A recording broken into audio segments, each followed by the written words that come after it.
حضرت تمیم داری رضی اللہ تعالیٰ عنہ فرماتے ہیں کہ ایک روز ہم بارگاہ رسالت عزت مآب صلی اللہ علیہ وآلہ وسلم میں حاضر تھے کہ ایک اونٹ دوڑتا ہوا آیا اور حضور کے پاس جا کے کھڑا ہو گیا۔ اس نے اپنا منہ حضور کے سر انور کے قریب کر لیا جیسے کان میں کچھ کہنا چاہتا ہو۔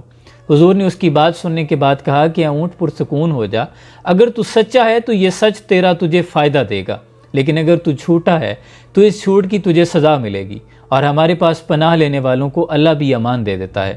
جو ہمارے پاس پناہ لے لیتا ہے کبھی نامراد نہیں رہتا۔ صحابہ عرض کرتے ہیں یا رسول اللہ صلی اللہ علیہ وآلہ وسلم اونٹ کیا کہتا ہے؟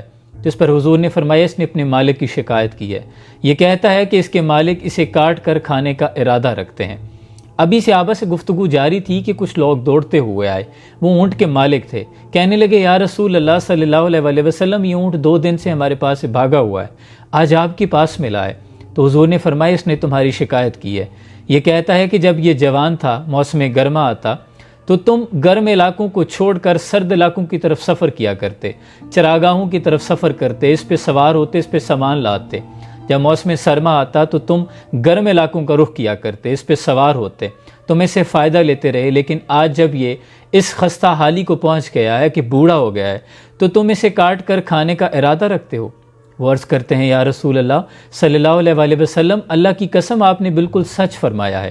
تو آپ نے فرمایا کیا کسی اچھے خدمتگار کی اپنے مالکوں کی طرف سے یہی اچھی جزا بنتی ہے؟ تو اس پر انہوں نے کہا کہ حضور معاف کر دیجئے، اب ہم نہ اسے بیچیں گے اور نہ ہی اسے کھائیں گے۔ اس کے بعد حضور نے 100 درہم کے عوض اس اونٹ کو خرید لیا اور کہا کہ جاؤ آج سے اللہ کی رضا کی خاطر تم آزاد ہو۔ اونٹ نے دوبارہ حضور کے سر انور کے قریب اپنا منہ کیا اور کچھ کہنے لگا، حضور نے فرمایا آمین۔ دوسری مرتبہ پھر اس نے کچھ کہا، حضور نے فرمایا آمین۔ پھر تیسری مرتبہ کچھ کہا، حضور نے فرمایا آمین۔ جب چوتھی دفعہ اس نے کچھ کہا تو حضور کی آنکھوں میں آنسو آ گئے، اب آپ دیدہ ہو گئے۔ صحابہ نے پوچھا یا رسول اللہ صلی اللہ علیہ وآلہ وسلم اونٹ کیا کہتا ہے؟ تو اس پر حضور نے فرمایا کہ پہلی مرتبہ اس نے مجھے دعا دی، اس نے کہا کہ اللہ کریم آپ کو اسلام اور قرآن کی طرف سے بہترین جزا عطا فرمائے۔ میں نے کہا آمین۔ پھر اس نے کہا کہ اللہ کریم کل قیامت کے روز آپ کی امت سے خوف کو اسی طرح دور کر دے جیسے آج آپ نے مجھ سے خوف کو دور کیا ہے۔ میں نے کہا آمین۔ پھر اس نے کہا کہ اللہ کریم آپ کی امت کے خون کو دشمنوں سے اسی طرح محفوظ رکھے جیسے آپ نے مجھے محفوظ رکھا ہے۔ تو میں نے کہا آمین۔ چوتھی دفعہ اس نے کہا کہ اللہ کریم آپ کی امت کے درمیان جنگ و جدال پیدا نہ ہونے دے، خون ریزی سے محفوظ رکھے۔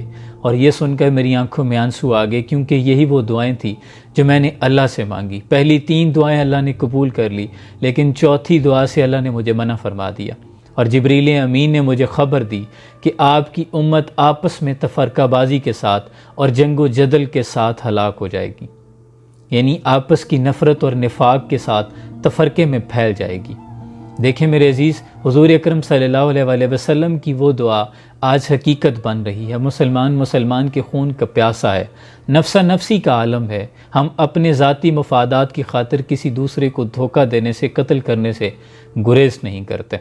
اس میں ہمارے لیے سبق یہ ہے کہ ہم آپس میں تفرقہ نہ پھیلائیں، مسلمان ایک جان ہو کر رہیں۔